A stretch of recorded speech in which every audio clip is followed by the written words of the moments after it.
first speaker is Nolan Bushnell. Nolan's considered the father of the video gaming industry. He's was the founder of Atari, as well as the inventor of Pong. He also founded Chuck E. Cheese and over 20 other startup companies. Nolan's been named one of Newsweek's 50 Men Who Changed America. And he also has the distinction, I really like this, of being, I think it's the first and only person to ever hire Steve Jobs. Correct me if I'm wrong on that, Nolan. That's correct. Nice. And he's joining us from his secret lab today. So I really appreciate you joining us today, Nolan, and welcome to the webinar. So I wanted to just jump in to see a quick overview. I know you've got your hands in a lot of different startups currently. What's currently taking up your time? Well, I think the pandemic and being able to work through Zoom has allowed me to do more than I should, which is always the case.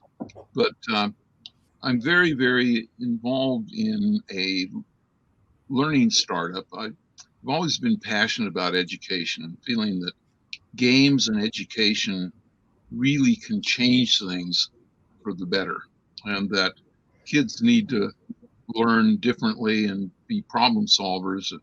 And in the age of Google and smartphones, your knowledge is less important, your memorization is less important than your problem solving skills. And so we've got this game, it's called Exodeca, and it's basically exo meaning out of the box and dexa thinking. And so we're teaching out of the box thinking, and it's really fun. That's great. Yeah, and I know a few years ago we spoke about the education and the school system, and I know with the pandemic, it's been tough. It's been tough for my kids. It's been tough for teachers to keep educating the traditional way. Do you think the pandemic's going to force some of these changes? And actually, just before we went live, we're talking about how the pandemic's really forced, like the legal profession, for example, to adopt to new technology and start working in a different way. Do you think that's going to be a consistent theme in other industries here too?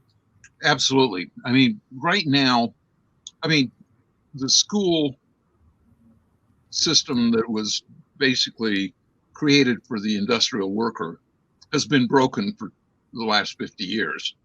And they have really not done the right thing in terms of dealing with the network and the availability of information. And so it was bound to break, and this just accelerated it. And we're getting tremendous adoption and traction with our game-based learning. And it's really about engagement. Wouldn't it be great if kids were really enthusiastic about learning? Absolutely. And the only time you see people really enthusiastic about doing things is in video games. So let's meld them in a good way. Yeah, no, that's great. That's great. Very insightful. And I know I was just reading you've got involved with cryptocurrency and non-fungible tokens, NFTs as well. What are you doing on that front, and what lessons have you learned, and what do you think that industry is looking like going into 2022? Well, right now there exists two economies. One is the crypto economy, and the other is the fiat. And people are talking about the metaverse, and I believe it's a real thing. And it is the continuation of the transformation of the world from atoms to bits. I mean, we live in an atom-based world, but we also live in a bits-based world through the net and metaverse and cryptocurrencies. And so you kind of have to have a full suite of skill sets. And that includes the metaverse, and it includes, being able to drive a car down the street in the world of atoms. Yeah. And so you did launch an NFT project, what, a month ago, 2 months ago? Is that right? Just a month, and it was the Arcade OG. We're going to be the official game provider for the metaverse, and we're going back to. We started out with the Genesis series, basically Pong and space and computer space, all my early games, and we're going to continue on through and republish all the old classics and some of the new stuff. And so we think we're going to have some of the first NFTs that are playable. So not only are they augmented reality, you can put an arcade machine in the middle of your living room or in your backyard, but now you can play it. And I think now, just for example, think of you being in your living room and you are the rocket ship playing the asteroids, and the asteroids are coming at you, and you have to whack them or they whack you. I mean, that's fun. That's very cool. And so you'd have to buy the NFT then to play that video game. Is that the concept? Correct. I like it. And then our NFTs are more. I mean, we have beautiful, great artwork, but it's not just art. It's membership into our club of doing cool things. And so, I'm even going to do a masterclass to my NFT buyers. That's great. And I think that's where the NFT, and that's what's been interesting for me. And I've had a hard time getting my mind around straight NFT is art, but I think I'm getting there. But when there's this physical world, like you talked about, the world of atoms, there's another connection where there's a meetup, there's something else connected with the NFT. Yeah, you're part of the group, you're part of the club. I think that resonates with me a lot more, and I think for a lot of people.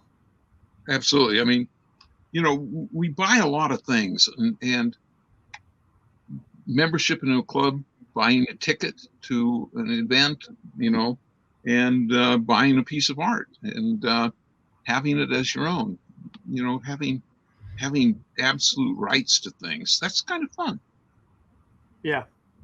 Yep. Very good. So any lessons you learned releasing your NFT project that you want to share, or insights on that? I mean, what we learned is that most of the work has to be done at least 30 days before, and you really have to generate the buzz and the interest and the excitement long before you make the drop. And we didn't do that very well.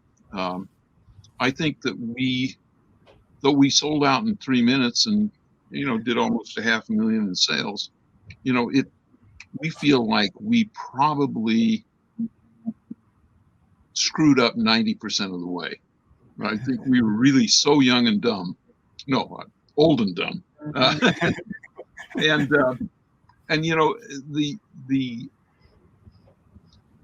like my dad saying, we'll never be as dumb tomorrow as we were today. And so that's the pathway. Yeah. We're going to do a drop in January and late January and keep on with it. And hopefully we're not going to make the same mistakes. Okay, great. Where could people learn more about that drop? Where is it going to drop? Go into Maker of Place, and OpenSea. We're going to be sort of both places. Great. I'll watch for that too. Yep, that's great. So, coming in to the end of the year here in 2022, what's on your mind? And let's start with the bad first. What do you see as potential pitfalls for entrepreneurs, startup companies as we go into 2022 that you would warn people to be aware of? The Fed has always said that they provide a punch bowl, and just as the party gets started, they take the punch bowl away. And generally, the Fed is a precursor to a significant market correction or downturn. And even though you're not a public company, if the Dow corrects, a bunch of points, people tend to not feel as rich, and a lot of the liquidity in the startup environment dries up. And so I believe we're good through the first quarter, but I get some real nervousness around second and third quarter about, is this party going to be reined in? Because inflation is real, and the Fed just can't allow a double-digit inflation spike. We did that in the 80s, and it was ugly. Yeah. And on the flip side of that, what opportunities do you see going into 2022? I think crypto is going to continue to be very, very powerful, because I think crypto in some ways has replaced gold as an inflation hedge. And there's some very interesting things happening in the crypto space, which I think is really good. And that is a migration away from proof of work to proof of stake. And that allows for, millisecond, transfers and gas fees that are pennies instead of dollars. Okay. Yep. Great. And before we wrap it up with you, I know you're involved in some other companies. Any other companies you want to share with the listeners today? I know we kind of briefly spoke about some other where you're involved in quite a bit right now, but anything else you want to share with us? Yeah, I'm an advisor for Perone Robotics, which is a self-driving car company doing some wonderful things. And I'd say that they're probably one of the few that has full level 4.5, 4.6 autonomy. I'm also on the board of a company called Esports Technologies, which is in the esports world and wagering. I'm also doing a token called the Moxie token that you're going to hear a lot about. We're about to go live. We're kind of not totally in stealth mode, but kind of stealthy right now. But it's a play to earn and a funding strategy platform for some interesting games. And then I'm working on a thing called the Magic Forest, which is a art installation in a forest where you can go and have fun and do some interesting things. Very cool. I'm intrigued. That sounds interesting. That's great. Well, I appreciate your time and coming in and talking to us from your secret lab there. And I could build a space shuttle here with the parts I've got if I needed to. Yeah. I'll let you get back to soldering some capacitors and stuff there. You got it. But I really appreciate your time and super insightful, and wish you the best going into 2022. Thank you very much. And we're going to have 2022 is going to be actually a great year in spite of the pitfalls. Yeah, I'm looking forward to it. I think there's a lot of opportunity out there, and I think the crypto and the NFTs that you're getting involved with, a huge opportunity there. There's going to be it's the next greatest thing after the internet, I think. Yep.